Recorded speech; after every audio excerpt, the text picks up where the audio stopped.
warahmatullahi wabarakatuh.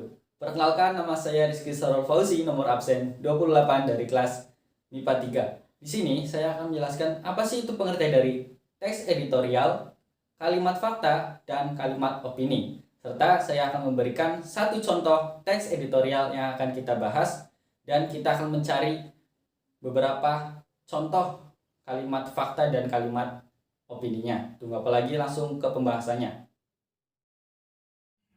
Yang pertama, ada pengertian dari teks editorial. Teks editorial adalah suatu tulisan opini atau pendapat yang ditulis oleh penulis sebuah media terhadap isu atau peristiwa aktual yang sedang hangat diperbincangkan oleh masyarakat. Selanjutnya ada struktur teks editorial. Nah, struktur teks editorial dibagi menjadi 3, yaitu ada tesis, argumentasi, dan penegasan ulang. Setelah membahas pengertian dari teks editorial dan struktur teks editorial, di sini ada pengertian dari kalimat fakta. Apa sih itu kalimat fakta? Kalimat fakta adalah pernyataan yang menampilkan situasi real dari sebuah masalah atau kejadian. Karena hal ini biasanya dikatakan bahwa kebenarannya sebuah fakta yang sudah teruji. Di dalam fakta, tidak ada lagi pendapat antara orang yang satu ataupun yang lainnya. Yang ada hanyalah situasi yang nyata dan memanglah sudah terbukti atau terverifikasi. Selanjutnya ada ciri-ciri kalimat fakta, yaitu ada yang pertama memiliki data akurat, kedua bersifat objektif, ketiga benar-benar terjadi adanya peristiwa tersebut. Setelah kalimat fakta, di sini ada kalimat opini. Apa sih itu kalimat opini? Kalimat opini adalah suatu sikap atau pendapat seseorang mengenai sebuah persoalan atau keadaan yang pernah terjadi maupun yang sedang terjadi. Sehingga maksud dari kalimat opini ini yaitu hanya suatu pendapat seseorang saja.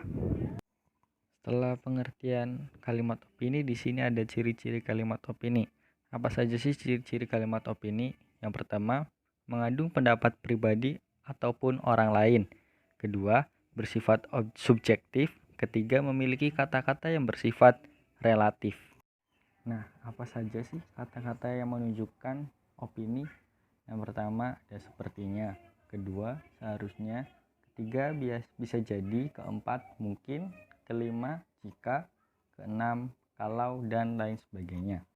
Selanjutnya, kita langsung masuk pada contoh teks editorialnya dan mencari kalimat fakta dan kalimat opini.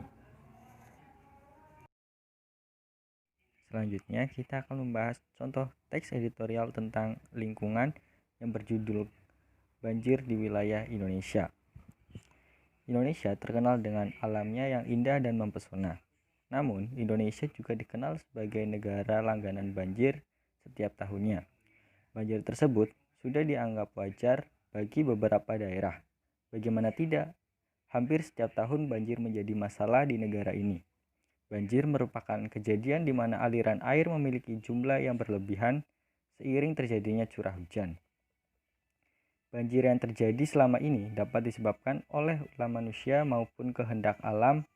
Banjir yang disebabkan oleh ulah manusia biasanya membuang sampah di sungai ataupun aliran air lainnya yang menyebabkan penyumbatan sehingga membuat banjir.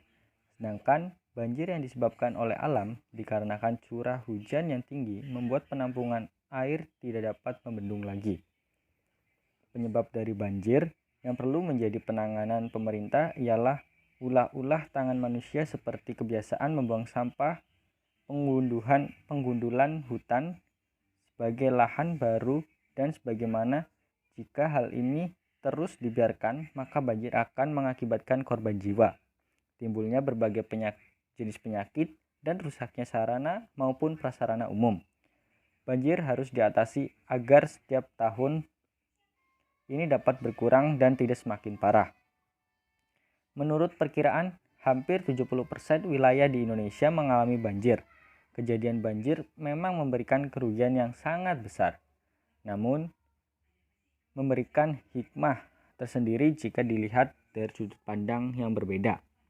Kejadian banjir tersebut memiliki maksud terpendam bagi manusia, yaitu bagaimana manusia tersebut dapat belajar dari alam ini. Karena akibat dari ulah manusialah yang mengakibatkan banjir terjadi setiap tahun, bahkan bertambah parah.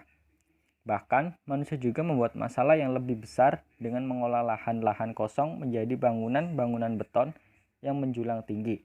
Dengan kejadian banjir, kesadaran manusia hanya datang dan mudah pergi pada saat itu juga. Ketika banjir sudah mereda, orang-orang kembali ke kehidupan yang normal, bahkan seolah-olah lupa akan bencana tadi. Seharusnya kita menyadari penyebab dari bencana banjir tersebut.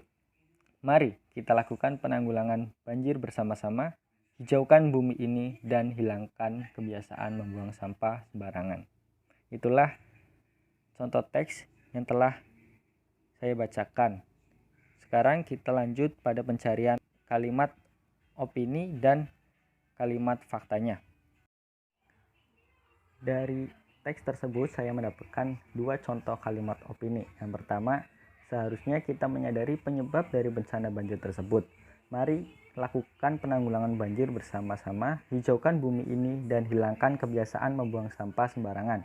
Yang kedua, dengan kejadian banjir, kesadaran manusia hanya datang dan mudah pergi pada saat itu juga. Selanjutnya dari kalimat opini di sini saya menemukan 3 contoh kalimat fakta.